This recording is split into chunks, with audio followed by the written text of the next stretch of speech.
Saya yakin hampir semua orang normal di dunia ini pengen hidupnya hidup yang berlimpah. Kalau normal, kalau kau sudah mengatakan, saya gak pengen, itu kurang normal. Yang normal pasti ingin hidupnya berlimpah. Nah masalahnya, seringkali keinginan itu tidak tercapai. Manusia bisa menjadi kecewa. Saya ingat sebuah cerita di New York, Amerika, New York. Di New York itu menurut statistik beberapa tahun lalu, jumlah anjing peliharaan, anjing pet, itu kira-kira 11 juta. Mungkin hari ini bisa 13 atau 15 juta karena tiap orang pengen punya anjing. Ya, orang Amerika itu stres, banyak yang hidup sendiri. Yang hidup menikah pun suami istri kurang harmonis. Jadi mereka pengen punya binatang peliharaan. Dan moto mereka pepatahnya adalah, temanmu yang terbaik adalah binatang peliharaanmu. Jadi mereka beli anjing, beli kucing. Kucing itu 13 juta, mungkin 15 juta. Ya, dan seringkali kucing dan anjing itu lebih disayang dibanding dengan manusia. Karena binatang peliharaan itu ada hotelnya, bisa bawa ke hotel, ada tempat jalan-jalan, ada tempat salonnya, ya. Pokoknya hebat lah. Kalau kamu jalan-jalan seminggu pergi, itu kamu bisa titip di tempat penginapan khusus. Suami istri suka cekcok, jadi mereka pulang mainnya sama anjing. Anjing lebih akrab dibanding pasangannya. Sebab kalau kamu ngomelin pasanganmu bisa jawab, ya kan? Bisa marah balik, tapi kalau kamu ngomelin anjingmu, dia tetap goyang-goyang ekor. Jadi teman yang lebih baik adalah binatang. Terus pokoknya mereka rela mengeluarkan uang banyak untuk anjingnya. Makan burger untuk diri sendiri $5, untuk anjingnya dia berani bayar $9. Ya. Dan ada hukum yang memelihara hak dari anjing dan kucing. Ya. Jadi bukan hanya pri kemanusiaan, ada pri kebinatangan. Kalau kamu punya anjing gak pernah ajak dia jalan-jalan, tetanggamu lapor, kamu bisa kena denda. Anjingmu bisa diambil. Jadi punya anjing harus setiap hari diajak jalan keluar. Gak boleh dikurung di rumah. Sedangkan manusianya sendiri terkurung 3 tahun COVID.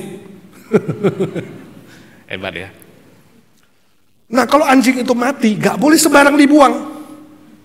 Di Indonesia bisa dipotong jadi makanan. Di situ gak boleh. Harus dikubur pada tempatnya dan mahal. Ya bisa berapa ratus $, untuk bisa menguburkan anjing atau kucing. Nah saya baca di New York itu ada sebuah perusahaan yang khusus melayani binatang yang sudah mati itu. Mereka datang mengambil lalu nanti menguburkannya. Berapa ratus $, lah mahal.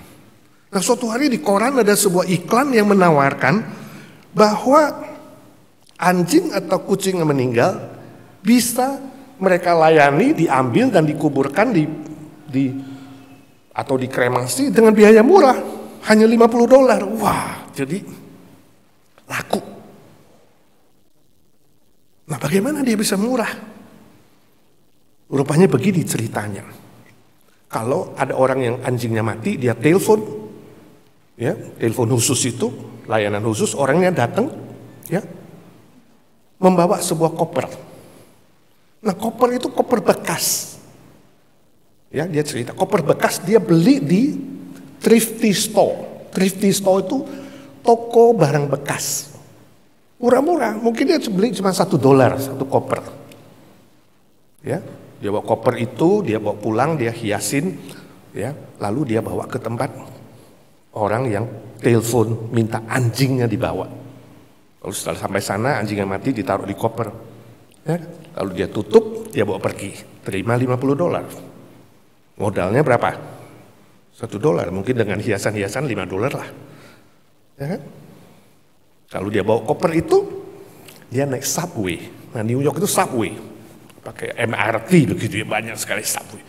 Dia naik subway, lalu naik subway dia taruh kopernya di situ, orangnya pura-pura setengah ngantuk. Subway itu banyak maling, sudah. Dia taruh di situ. Tiba-tiba ada maling lihat, oh ini orang ngantuk, kopernya diambil. Ya, begitu tiba stasiun berikut orangnya lari keluar. Jadi Kopernya dicuri. Begitu curi, orangnya mengatakan, oh, tugasku selesai. See? Dia untung $45. Saya gak bayangin ya si maling di subway itu tadinya dia datang ke situ, dia lihat, wah ini koper bagus nih, orangnya ngantuk nih, mungkin baru tiba dari mana gitu ya, wah ini lumayan nih. Jadi waktu dia curi, dia lompat keluar, wah dia angkat berat, wah ini pasti isinya lumayan ini, ya. Bayangkan kalau kamu maling itu ya, sampai di rumah, wah kamu begitu senang, begitu buka, wele, mayat anjing atau kucing. Pernah nggak kamu pikir hidupmu seperti itu? Pengen cita-cita punya hidup yang berlimpah, hidup yang sukses, hidup yang bahagia, tapi ujung-ujungnya mengecewakan. Ya? Saudara gak bahagia, saudara stres, saudara masuk ke 2023, saudara pikir Tuhan kenapa hidupku kayak begini? Sebab seringkali manusia mencari hidup yang berkelimpahan itu, hidup yang bahagia itu pada tempat yang salah. Mencari sesuatu yang berkelimpahan itu, tapi melalui hal-hal yang bersifat sementara. Uang, harta, kecantikan, dan lain sebagainya yang bisa berlalu. Nah, hari ini kita akan belajar dari firman Tuhan, dari Alkitab. Apa sih rahasia hidup berkelimpahan yang sesungguh-sungguhnya? Ya, saya baca satu ayat yang diucapkan oleh Yesus Kristus di muka bumi ini. Yang belum pernah diucapkan oleh siapapun. Sebelum Yesus dan sesudah Yesus. Ayat yang sangat terkenal, dan saya mau malam ini kamu bisa menghafalnya. Ya, Yohanes 10 ayat 10b. Kalau saudara punya Alkitab, kalau nggak punya nggak apa-apa, saya bacakan buat kita sekalian. Yohanes 10 ayat 10b bagian kedua. Yesus berkata demikian. Aku datang supaya mereka mempunyai hidup. Ayo semua ikuti. Aku datang supaya mereka mempunyai hidup. Perhatikan yang kedua. Dan mempunyainya dalam segala kelimpahan. Dan mempunyainya dalam segala kelimpahan. Ini ayat yang sangat terkenal. Yang sebelum Yesus dan sesudah Yesus gak pernah diucapkan oleh siapapun. Yesus ingin mengoreksi semua cara, semua metode, semua filosofi dari manusia di bumi ini untuk mengejar kebahagiaan atau kelimpahan hidup. Nah, di bumi ini ada 4 jenis manusia. Nanti saudara lihat kamu model keberapa. Model pertama manusia yang mengatakan bahwa kebahagiaan hidup dan kelimpahan hidup itu ada pada hal-hal jasmani. Jadi model pertama ini, jenis pertama ini mengejar kepuasan jasmani. Nah, moto hidup mereka itu begini. You are what you eat. Kamu akan menjadi seperti apa yang kamu makan, apa yang kamu konsumsi. Kalau kamu banyak makan babi, kamu jadi seperti babi. Kalau makananmu yang murah-murah, kamu ya kelasnya murah-murah. Jadi orang begitu itu selalu berpikir, saya pengen makan enak. Ya. Baru makan siang, udah mikir nanti malam makan apa. Belum habis makanan di mulutnya, udah pikir besok makan apa. Selalu mikirnya, wah yang hebat. Yang lebih hebat lagi, nanti makan siapa. Ya, jasmani. Perusahaan-perusahaan kecil boleh dicaplok, dimakan semua. Gak peduli orang lain. Yang penting kepuasan jasmaniku.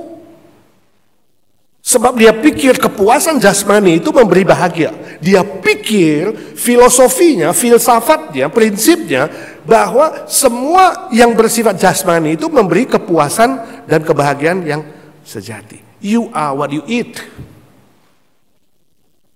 Mengejar hal-hal yang bersifat jasmani. Ini ada sebuah kesaksian yang sungguh terjadi di kota Seattle di Amerika. Ada seorang ibu yang sangat suka makan apel. Nah, suatu hari dia masuk ICU emergency, bukan ICU emergency, gawat darurat, dilarikan ke rumah sakit. Kenapa? Karena hari itu dia makan sekitar 40 butir buah apel. Gila ya. Tapi bukan model apelnya doang dimakan. Jadi apel 40 butir di belakang rumahnya dia petik semua, dia bikin macam-macam. Dia makan buah segernya, dia bikin apel chip, dia bikin apel jus, dia bikin apel pie, dia bikin apel sup, semua yang berbau apel dikonsumsi sama dia satu hari. 40 butir akhirnya masuk emergency. Saudaraku, apapun yang kamu bisa konsumsi hari ini ya, makanan, minuman, ya, kepuasan jasmani yang lain, ya, termasuk hubungan seksual, kedagingan, kenafsuan yang bersifat kedagingan, ingat itu sangat-sangat terbatas. Sesuatu yang terbatas tidak mungkin bisa memberimu kebahagiaan yang tidak terbatas, yang sejati, yang sesungguhnya. Jenis manusia kedua, you are what you own. Ya, kamu berpikir hidupmu bahagia dan berlimpah kalau kamu punya banyak. You own, you memiliki banyak, you mengejar kepuasan yang bersifat harta benda. Sudah punya rumah satu, gak cukup, gak puas, maunya dua. Sudah punya dua, mau tiga. Sudah punya mobil baru satu, mau mobil baru dua. Sudah punya istri satu, mau istri dua. 3, 4. Ya. Ada yang di sini punya istri 4. Semua mau nambah. Nambah mobil, nambah rumah, nambah kekayaan, nambah perak, nambah emas, nambah stok, nambah tanah, semua tambah-tambah. Dia pikir harta kekayaan itu memberikan kelimpahan atau kebahagiaan yang sesungguhnya. Orang-orang sedemikian selalu berpikir apa yang gak ada. Oh, saya belum punya apa ya? Pengen. Selalu mikirnya yang gak ada, yang gak punya. Jadi pengen ini, pengen itu, selalu kurang. Jadi hidupnya apa? Stres. Jangan-jangan malam ini kamu stres karena mikirnya kamu kurang. Ya kan? Kurang kaya, kurang banyak, kurang cakep, kurang terus. Gak pernah dari bibir mulutnya keluar kata puas. Gak pernah berkata cukup, selalu gak cukup. Orang-orang begini pasti sangat khawatir. Stres, depresi, susah tidur, ya, gangguan pikiran, dan lain-lain. Sejarah membuktikan begitu banyak contoh orang-orang yang sedemikian tidak bahagia. Kamu kenal Tiger Woods gak? Salah satu pemain golf dunia. Tiger Woods itu gak punya apa sih? Semua punya. Punya rumah, punya harta, punya istri yang cakep. Semua sudah punya. Tapi akhirnya bagaimana? Masih jatuh di dalam perzinahan dengan wanita lain, padahal istrinya lebih cantik. Jatuh dan rusak, namanya habis. Kemudian dia hancur cukup lama dan sekarang mulai bangkit lagi. Sangat memalukan. Elvis Presley, siapa yang nggak tahu Elvis Presley, penyanyi legendaris yang sangat terkenal. Dia mati bunuh diri dan waktu hasil otopsi membuktikan dia overdoses obat bius 4 kali lipat. Dan di kamar hotelnya ada sebuah note catatan yang dia tinggalkan. Dia tulis, lebih baik aku tidak bangun lagi, sebab hidup itu kosong. Elvis yang punya nama, punya kekayaan, ya, punya banyak wanita cantik. Apa sih yang dia gak punya? Semua punya, tapi tetap hatinya kosong. Jangan saudara mengejar kekayaan, harta benda untuk mendapatkan kebahagiaan dan kelimpahan hidup yang sejati. Pasti sia-sia. Nah, model orang ketiga adalah mengejar popularitas. Pengen lebih top, pengen lebih terkenal, ya. Pengen dianggap ada di puncak. Moto hidupnya adalah you are what you do. Kamu akan menjadi apa seperti apa yang kamu lakukan. Lakukan sebanyak mungkin hal-hal yang bisa membuat kamu terkenal. berbuat baik, nyumbang berapa juta dolar, kemudian dipajang di TV, ya, ceknya dan lain sebagainya, wah menjadi top. Berbuat baik dengan sebuah motif supaya lebih terkenal, atau dalam hatinya juga ada sebuah tujuan, kalau saya buat baik, mudah-mudahan nanti dosa saya diampuni, ya, mudah-mudahan dikurangi, mudah-mudahan bisa masuk surga. Itu adalah perbuatan yang sia-sia. Kalau hari ini saudara pikir, kalau kamu berbuat baik bisa membuat hidupmu lebih bahagia, dosamu dikurangi, kamu bisa masuk surga, itu salah besar, itu orang yang paling sombong. Karena kamu pikir usahamu bisa membuatmu mendapat surga yang tak terbatas, padahal usahamu usaha yang terbatas. Sangat tidak logik. Tapi hari ini banyak manusia berpikir, dengan aku berbuat baik, berbuat amal, ya, membantu fakir miskin, zakat fitrah, A, B, C, mudah-mudahan nanti pahala saya lebih berat dari dosaku, bisa masuk surga. Itu orang yang paling tinggi hati di dunia. Dan Tuhan membenci orang-orang yang tinggi hati dan sombong. Itu sia-sia, tinggalkan cara sedemikian. Yang ingin mencapai puncak dan kamu pikir itu adalah segala-galanya. Janis Joplin itu adalah rocker, penyanyi rock yang paling top di Amerika. Janis Joplin, nomor 1 paling top di Amerika, dan yang paling pertama itu namanya Janis Joplin. Ya, dia mencapai popularitas yang sangat tinggi, dikenal semua orang Amerika. Dia kaya raya, ya, dan segala kemewahan dia punya. Tapi hatinya kosong. Dan akhir hidupnya dia bunuh diri. Dan meninggalkan sebuah tulisan. Dia katakan, ketika saya sudah mencapai titik ini, titik yang paling puncak, dia berkata, inikah tingkat yang paling tinggi? Dia bingung, ada lagi yang tinggi? Lalu dia merasa hampa dan kosong, dia bunuh diri. Banyak selebriti sampai satu titik tertentu merasa kehampaan dalam hatinya dan dia bunuh diri. Sebab apa? Abraham Maslow salah. Abraham Maslow lupa, dalam hati manusia, dalam setiap jiwa manusia ada sebuah ruang kosong yang tidak bisa diisi oleh apapun. Harta benda, kekayaan, popularitas gak bisa memuaskan satu ruang kosong itu yang hanya bisa dipuaskan oleh Tuhan sendiri. Ingat itu, sebab ruang kosong yang disebut roh itu bersifat kekal, harus diisi dengan Allah yang kekal. Plek. Nyatu. Kalau diisi dengan Allah yang kekal, plek. Nyatu. Yang lain tidak mungkin. Sebab segala sesuatu yang di bumi ini bersifat sementara. Itu sebabnya jenis manusia pertama, kedua, dan ketiga itu adalah manusia yang kecewa, yang stres, yang tidak mungkin bisa bertemu dan mendapatkan kebahagiaan dan kelimpahan hidup yang sejati. Keempat adalah yang terbaik. Jenis keempat ini disebut dengan menerima tawaran dari Tuhan. Ya, motonya adalah you are what you respond to Christ's love. Kamu akan menjadi bahagia dan kamu akan menjadi limpah kalau kamu menerima cinta kasih yang ditawarkan oleh Tuhan Yesus, oleh Kristus. Ketika Yesus mengatakan, aku datang supaya memberi kamu hidup. Dia menawarkan hidup.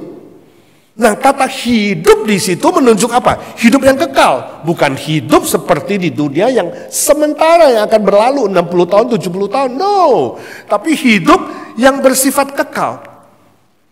Hidup yang memberikan jaminan pengampunan dosa. Ingat, setiap orang punya setitik dosa yang dia tidak bisa selesaikan. Itu sebabnya kita semua membutuhkan Kristus. Yesus yang mengatakan, aku datang untuk memberi kamu hidup. Dan itu hidup yang kekal. Hidup yang bisa mengalahkan kematian. Sampai hari ini saya bicara, tidak ada satu manusia bisa membuktikan Yesus tidak bangkit setelah lebih 2000 tahun. Dia mengasihimu, dia gak pernah membencimu, dia gak pernah berhutang padamu. Dia ingin kamu menerima tawaran pengampunan dosa itu karena dia mati di atas kayu salib. Hutang dosa adalah maut dan dia mati dan dia bangkit. Maka ketika kamu menerima tawaran itu, disitulah kebahagiaan dan kelimpahan hidup. Amin. Doni duduk di kelas 5 SD. Seorang anak namanya Doni. Duduk kelas 5 SD. Suatu hari dia dalam kelas terakhir itu jam prakarya. Bikin prakarya kreatif masing-masing gitu ya. Si Doni juga lagi kerja. Tapi tiba-tiba dia kebelet pengen kencing. Lalu Doni berpikir, 5 menit lagi lonceng. Sabar, dia pikir tahan kencing.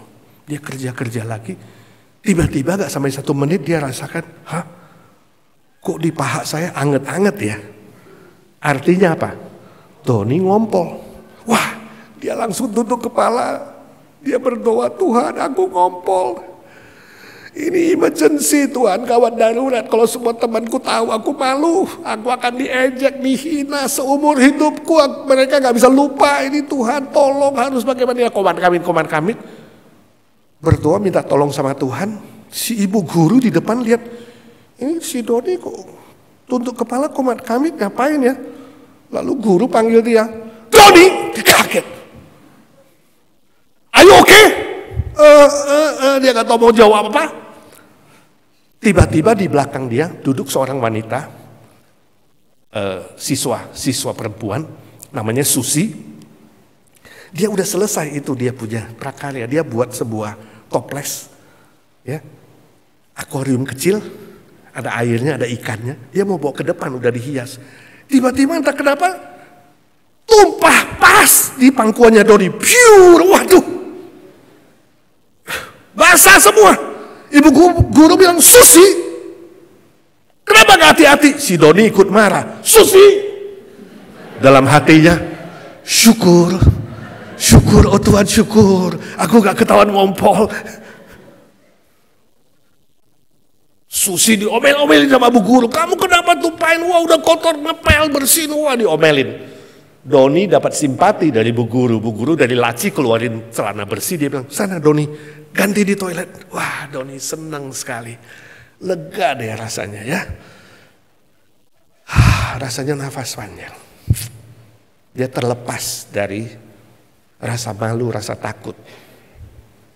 1 minggu kemudian, sudah lewat kejadian, pas pulang sekolah, Doni dan Susi sama-sama nunggu bis di halte. Ya, cuma berdua. Lalu Doni bilang, Susi aku mau thank you sama kamu. Thank you apaan? Itu loh yang minggu lalu ingat gak kamu tumpahin air di pangkuanku, aku mau thank you. Susi bilang, it's okay, gak apa-apa. Dulu aku juga pernah ngompol kok. Susi tahu ternyata dia sengaja melakukan itu. Dia menolong si Doni sebab dia mengasihi Doni.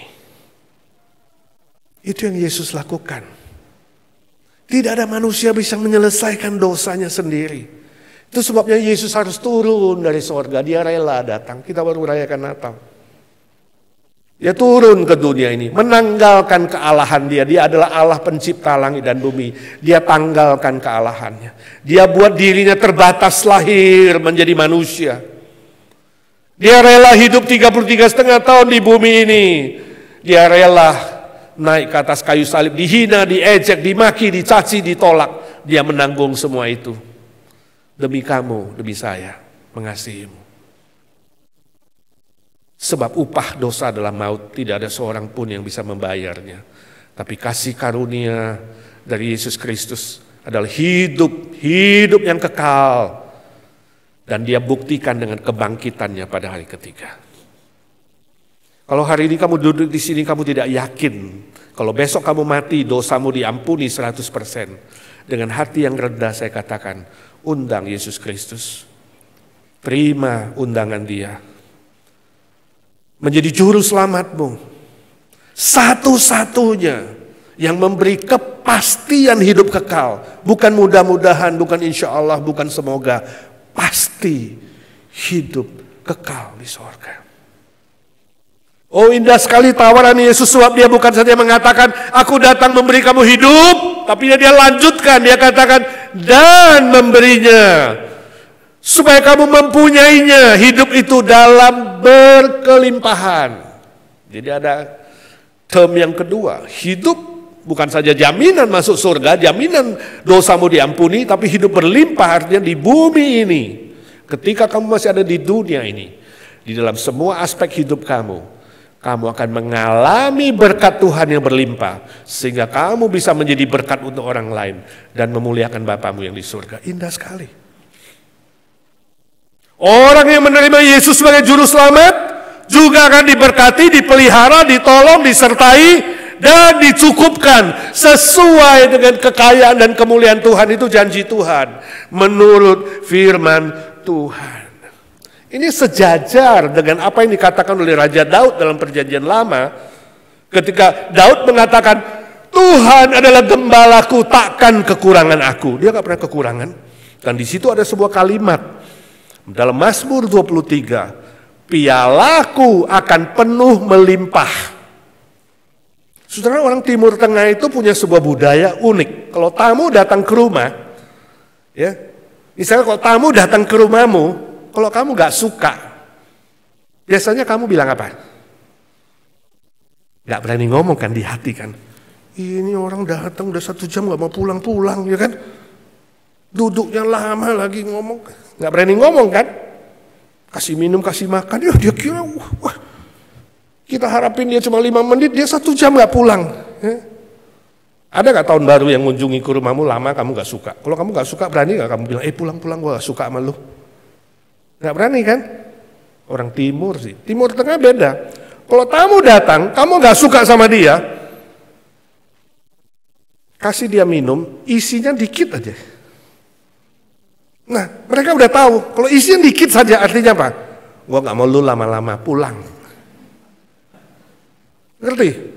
Tapi kalau kamu suka dia kamu kasih minum, dia minum kamu tambahin, dia minum kamu tambahin, ngerti gak? Sampai kamu kalau kasih melimpah, sampai tumpah itu minumannya, artinya apa? Gua gak pengen kamu pergi cepet-cepet, gak pengen kamu pulang, bila perlu di sini aku welcome you. Aku menyambutmu sangat-sangat sukacita. Mulutnya gak ngomong, tapi actionnya, mengerti? Indonesia gak punya action begitu ya. Lain kali kamu buat di depan pintu. Ya, kalau gua garuk kepala artinya lu pulang.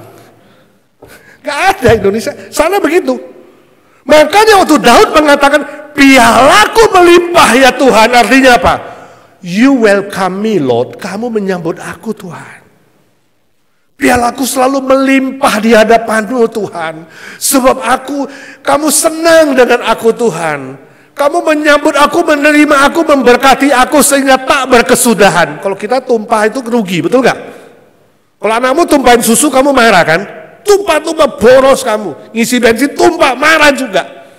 Tapi orang itu enggak. Di mata Tuhan, tumpah artinya berlimpah, mengerti? Kalau kamu udah tumpah, kamu bisa jadi berkat. Itu tujuannya, hidup yang berlimpah. Mau gak hidupmu seperti itu? Seorang anak muda ngomong sama saya, Pak, doaku gak dijawab-jawab nih Pak.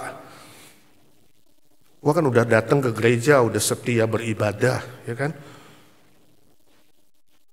Saya bilang, ginilah, cek dulu salah satu aspek hidupmu lah, finansial. Kamu kasih perpuluhan gak untuk mendukung pekerjaan Tuhan? Bagianmu. Kamu bilang kamu beribadah, kamu datang dengan harapan supaya Tuhan berkatimu secara berlimpah, tapi kamu gak lakukan bagianmu gak? Kamu udah maksimal belum? Dia jawab yang tersipu-sipu. Ada manusia begitu saudara. Dia mau Tuhan buka jendela sorga memberkati dia berlimpah-limpah. Tapi dia punya hidup tidak mau berlimpah untuk orang lain. Mengerti gak saudara? Dia gak kerjakan bagiannya. Kalau kamu suruh anakmu cuci piring, nah nanti mama kasih kamu ya berapa? 10.000 kayak atau berapa ya? Tapi anaknya gak kerja-kerja, tapi yang minta duit terus, kasih dulu lah mamanya kesian, ya udahlah kasihlah ceban. Nak, bantu mama cuci piring, gak cuci lagi, tambahin ceban dong, tambahin. Lama-lama ini anak gimana kalau gak kerjain? Hah? Halo yang jadi mama? Kalau kamu sungguh mencintai Tuhan karena dia mencintaimu lebih dulu dan kamu mentaati firman-Nya, maka dia akan buka jendela surga. Membuat dirimu berlimpah ada tujuannya. Bukan supaya kamu berlimpah lalu kamu mati dengan kelimpahanmu. Tapi kamu berlimpah supaya bisa mengalir untuk orang lain. Itu tujuannya. Itu sebabnya Yohanes 15:8 Yesus bilang, kalau hidupmu berbuah, kamu memuliakan Bapamu di surga. Dan minta apa saja, aku akan memberikan kepadamu. Amin. Apakah malam ini kamu mau diberkati? Rahasia cuma satu, mengatakan, Tuhan, aku mau. Aku mau respon kepada undangan-Mu Tuhan. Aku ingin hidup dan hidup yang berlimpah. Amin. Mari kita berdoa. Bapa di sorga, hamba-Mu menyerahkan semua yang sudah sungguh-sungguh menerima Tuhan Yesus dan memperbaharui iman. Sesuai dengan janji-Mu Bapa, tulis nama mereka dalam kitab kehidupan menjadi milik-Mu selama-lamanya. Mulai hari ini, buka jendela sorga, curahkan damai sejahtera sorga, sukacita sorga. Tuhan, berkati hidup mereka, tambahkan panjang umur, tambahkan kesehatan jasmani rohani. Hamba-Mu minta dalam nama Tuhan Yesus, jauhkan dari sakit penyakit. Dalam nama Tuhan Yesus, jauhkan dari semua serangan si jahat. Berkati hidup mereka semua aspek, keluarga, pekerjaan, sekolah, bisnis. Dengan berkat Tuhan yang berlimpah, khususnya 2023 Tuhan. Ketika resesi ekonomi, mereka tetap melihat dan mengalami berkat Tuhan sesuai kekayaan dan kemuliaan-Mu. Lindungi mereka dari yang jahat. Kami rindu Tuhan, supaya hidup mereka lebih baik, lebih berlimpah dari tahun-tahun sebelumnya. Dan mereka sungguh boleh menjadi berkat bagi banyak orang lain. Terima kasih Tuhan sudah dengar doa kami. Sebab kami minta dalam satu nama Tuhan Yesus Kristus, satu-satunya juru selamat dan penebus kami, penolong kami yang hidup selama-lamanya. Amin, amin.